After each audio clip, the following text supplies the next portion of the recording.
السلام علیکم ورحمۃ اللہ وبرکاتہ۔ بلوچستان کے اندر جو جوڑا قتل کیا گیا بہیمانہ اور ظلم اور بربریت کے ساتھ، ہم اس کی بھرپور الفاظ میں مذمت کرتے ہیں، شدید الفاظ کے اندر، اور شرعی مسئلہ آپ کو بتانا چاہتے ہیں کہ شرع کے اندر پسند کی شادی کا حکم دیا گیا ہے۔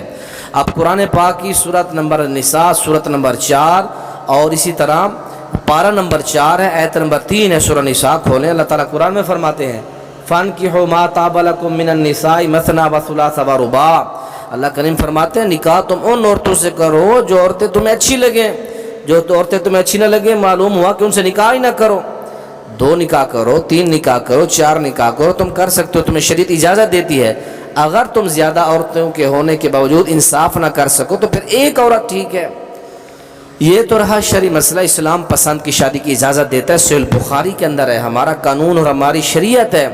جب ہم نکاح پڑھتے ہیں تو بچی سے اجازت لیتے ہیں، جب تک بچی اجازت نہ دے تو ہم نکاح نہیں پورا کر سکتے۔ اسلام اتنا بہترین دین ہے۔ اس جوڑے کے جس نے شادی کے یہ مسئلہ بنا ہے، جس جوڑے کا، اس لڑکی کے 5 بچے تھے، جو لڑکا تھا اس کے 4 بچے تھے۔ یہ بات سرفراز بگٹی جو وزیر اعلیٰ بلوچستان، انہوں نے اس چیز کی وضاحت کی ہے۔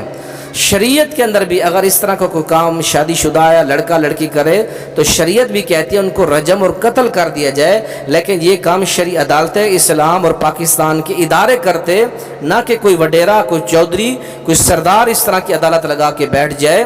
یہ ان کا حق نہیں تھا، اگرچہ شریعت کے اندر یہی سزا بنتی ہے، لیکن اس کا نفاذ یہ اسلامی قوانین اور اسلامی عدالتوں کی ذمہ داری تھی۔ تو اللہ تعالیٰ اس طرح کے قتل اور اس طرح کے جو واقعات دن دہاڑے ہمارے پاکستان کے اندر ہو رہے ہیں، پاکستان میں بڑھتے جا رہے ہیں، اللہ ایسے واقعات کی اداروں کو روک تھام کرنے کی توفیق نصیب فرمائے، اور ہمیں اپنی بچیوں کو اور اپنے بچوں کو مسائل بتانے چاہیے۔